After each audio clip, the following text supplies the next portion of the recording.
Hi my dear friends, welcome back. In this video I am going to show you see Wi-Fi password on your Android phone. Let's get started. First unlock your phone, swipe the top of the screen to open notification panel, then swipe again to open quick panel menu.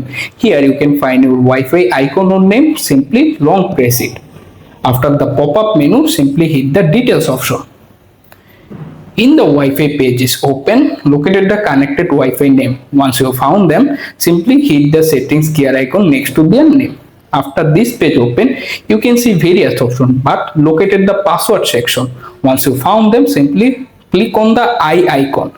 Then verify to press your fingerprint or enter your phone screen password, and you can see the pop-up password listed there. That's it, how you can easily see your Wi-Fi password on your Android phone.